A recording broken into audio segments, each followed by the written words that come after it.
S'ils l'ont fait, pourquoi pas vous?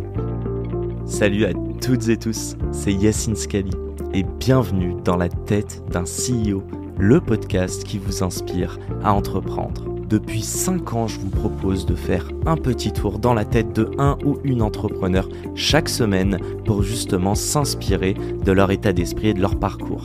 Mon objectif, il est hyper simple, c'est voir un maximum de personnes se lancer, entreprendre et miser sur elles. On sort une interview tous les lundis, donc n'hésitez pas à vous abonner dès maintenant. Et pour nous soutenir, ça vous prend 30 petites secondes. Je vous demande de nous laisser une note et un commentaire sur les plateformes d'écoute de votre choix. Encore une fois, un grand merci de nous écouter et n'oubliez pas, s'ils l'ont fait, pourquoi pas vous? Bonne écoute à toutes et tous. Les amis, avant de vous laisser entre les mains de notre nouvel invité, j'aimerais remercier notre partenaire du jour. C'est Enki, la solution de mobilier par abonnement qui révolutionne l'aménagement professionnel. Enki propose des solutions flexibles pour équiper vos bureaux, vos hôtels ou vos espaces commerciaux sans avoir à immobiliser votre trésorerie. Mais aujourd'hui, je viens vous parler d'un sujet bien précis. C'est Enki Invest, leur plateforme d'investissement participatif. Comment ça se passe? Avec Enki Invest, vous pouvez investir dans des projets de mobilier durable et bénéficier d'un rendement annuel allant jusqu'à 8,5%. Ça commence à 500 € et c'est une opportunité unique de faire fructifier et votre épargne et en même temps de soutenir l'économie circulaire. Ils vous proposent et ils vous offrent avec le code dans la tête d'un CEO 100 € sur vos premiers investissements. Rendez-vous sur enki.com/enki-invest. Enki, c'est E-N-K-Y, vous trompez pas. Bref, un grand merci à Enki de nous permettre de vous proposer cet épisode qui, je l'espère, vous inspirera à entreprendre et à miser sur vous. Bonne écoute à toutes et tous.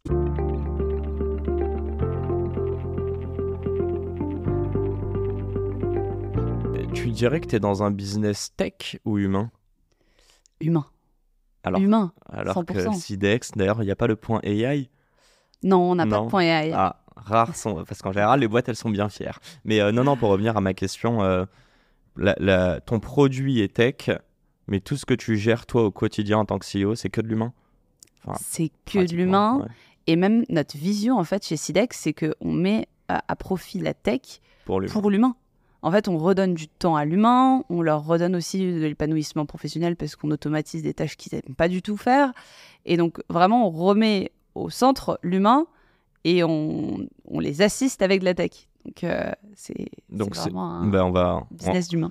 Un podcast sous le signe de l'humain. Bon, je crois que les gens connaissent en général. C'est un petit peu ça, l'ADN de mon podcast. C'est mon autre question qui m'intéresse. C'est un peu la fin de l'intro. Tu vas comprendre. Je pense que ce podcast devrait s'appeler dans la tête d'un fondateur ou d'une fondatrice plus que d'un CEO. Parce que je pense qu'un CEO peut être là en tant qu'intérim. Ouais. Mais ce qui m'intéresse, c'est partir d'une feuille blanche et de créer tout ça. J'aimerais savoir, toi, quelle est la différence que tu vois si on t'associe au job de CEO ou plutôt la casquette de founder? Et quelle casquette t'aimes le plus? Alors, la casquette que j'aime le plus, c'est... et je ne sais même pas s'il y a vraiment un rôle qu'on peut attribuer là-dessus, mais c'est vraiment créer quelque chose de nouveau dans la boîte. Donc ça va être créer un nouveau département, créer une nouvelle stratégie, m'attaquer à un problème que je vais devoir dénouer et sur lequel je vais devoir travailler sur court terme, moyen terme, long terme. Okay. Donc par exemple, ce que je peux dire, c'est la levée de fonds, j'avais jamais fait ça. J'ai dû m'attaquer au sujet, essayer de comprendre comment ça marche et après devenir, entre guillemets, experte là-dessus parce que j'ai dû la closer, en fait, cette levée de fonds. Et pour ça, il faut que tu connaisses tout de la levée et savoir comment ça fonctionne.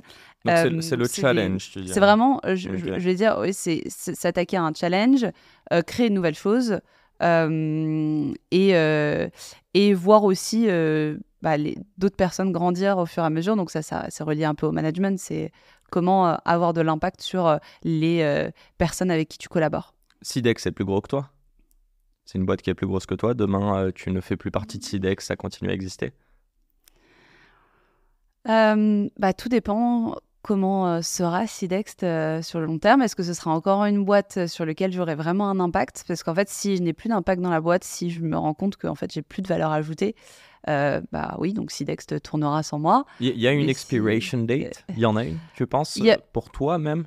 c'est là où j'essaye de voir la différence entre founder et CEO. C'est qu'un CEO ou une CEO qui gère 20 personnes versus même 200 personnes, c'est pas le même job. Il va falloir me poser la question quand j'atteindrai les 200, 2000 personnes pour savoir si c'est quelque chose qui me plaît encore autant. En tout cas, aujourd'hui, forcément, c'est le projet avec lequel j'ai démarré, c'est la feuille blanche avec laquelle je suis arrivée. J'ai commencé à pitcher, j'ai écrit mes premières lignes de pitch dessus. J'ai commencé à créer mon premier prototype. Donc, pour moi, ça reste quand même quelque chose un peu émotionnel aussi. C'est pas que du c'est concret. Ça la diff avec un CEO, c'est que le founder, il y a plus d'émotions dedans.